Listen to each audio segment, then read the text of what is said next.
नमस्कार दोस्तों, यूपी में हो रही आंगनवाड़ी भर्ती प्रक्रिया में क्या कुछ वर्तमान में हो रहा है और योग्यता को लेकर सबसे बड़ा सवाल यहां पर अभ्यर्थियों के मन में था, जिसको लेकर कोर्ट में याचिका भी डाली गई थी। और इसमें आप देखेंगे आंगनवाड़ी कार्यकर्ताओं के लिए स्नातकोत्तर की अनिवार्यता नहीं है, इसको हटा दिया गया है। ये कोर्ट का ऑर्डर है। हाई कोर्ट ने ये कहा है कि मेरिट लिस्ट न्यूनतम योग्यता जो है हाई स्कूल और इंटर के आधार पर तैयार हो रही है और इसी के आधार पर ये आपकी जो इस समय भर्ती गतिमान है आंगनवाड़ी की, वो इंटरमीडिएट और हाई स्कूल का जो आपका मेरिट है उसी के आधार पर ये भर्ती हो रही है। उसी के आधार पर जो नियुक्ति पत्र मिल रहे हैं वो भी मिल रहे हैं, यानी कि स्नातकोत्तर की जो अनिवार्यता है उसको हटा दिया गया है।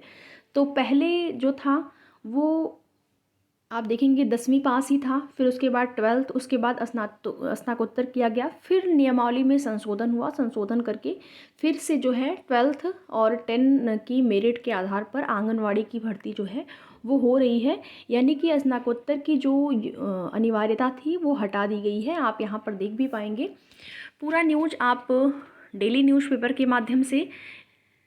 तो आपको जैसा कि पता है कि आंगनवाड़ी भर्ती वर्तमान में गतिमान है, प्रोसेस चल रहे हैं और जगह जगह में अलग अलग जो है आपका ज़िले में नियुक्ति पत्र भेज दिया जा रहा है। देखेंगे हाई कोर्ट इलाहाबाद ने कहा कि आंगनवाड़ी कार्यकर्ता पद पर नियुक्ति के लिए उम्मीदवार के पास स्नातक या परास्नातक की डिग्री होना अनिवार्य नहीं है।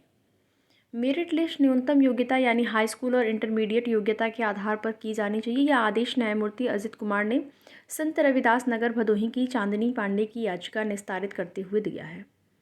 याची ने आंगनवाड़ी कार्यकर्ता पद पर उम्मीदवारी पर विचार करने के लिए याचिका दाखिल की थी। उनकी उम्मीदवारी इसलिए खारिज कर दी गई थी क्योंकि तकनीकी गड़बड़ी के कारण वह आदेश पत्र के साथ अपनी स्नातकोत्तर डिग्री अपलोड नहीं कर सकी थी। कोर्ट के सवाल पर याची के अधिवक्ता ने 21 मार्च 2023 की सरकारी आदेश की धारा 7 दिखाई, जिसमें प्रावधान है कि आंगनवाड़ी कार्यकर्ता और आंगनवाड़ी सहायिका पद को की मेरिट सूची न्यूनतम योग्यता या समकक्ष योग्यता और अधिकतम शैक्षणिक योग्यता स्नातकोत्तर के आधार पर तैयार की जाएगी। कोर्ट ने कहा कि स्नातक और स्नातकोत्तर योग्यता की अधिमान्य योग्यता नहीं माना जा सकता है जब उन्हें अधिमान्य घोषित करने का कोई प्रावधान नहीं है। इसके लिए कोई अतिरिक्त अंक आवंटित नहीं किए गए हैं। स्नातकोत्तर डिग्री के अनुसार मेरिट लिस्ट तैयार करने का प्रावधान केवल निर्देशात्मक है, इसलिए जारी किए गए विज्ञापन के अनुसार हाई स्कूल एवं इंटरमीडिएट योग्यता के आधार पर अंक आवंटित करें, न कि स्नातक व स्नातकोत्तर के आधार पर, क्योंकि संबंधित सरकारी आदेश के तहत कोई अधिमान्य योग्यता निर्धारित नहीं की गई है। आप चाहें तो भर सकते हैं, जैसे कि आपका स्नातक और स्नातकोत्तर का जो आपका डाटा है उसको आप भर सकते हैं, लेकिन उससे आपको उसका कोई ऐसा नहीं कि आपको लाभ मिलेगा, क्योंकि कोई भी भर्ती हो, कोई भी नोटिफिकेशन आता है तो उसमें जो योग्यता मांगी जाती है, अगर उसमें 12th योग्यता मांगी गई है तो वो 12th के आधार पर ही आपकी मेरिट बनेगी। ऐसा नहीं है कि आपने स्नातक कर रखा है तो स्नातक वालों को वहाँ पर प्राथमिकता दी जाएगी, ऐसा नहीं है।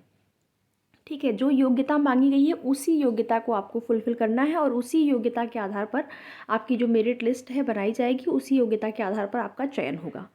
ऐसा नहीं कि आपने स्नातक कर लिया है, अभी परास्नातक कर लिया है तो उसमें आपको प्राथमिकता दी जाएगी, ऐसा बिल्कुल भी नहीं है।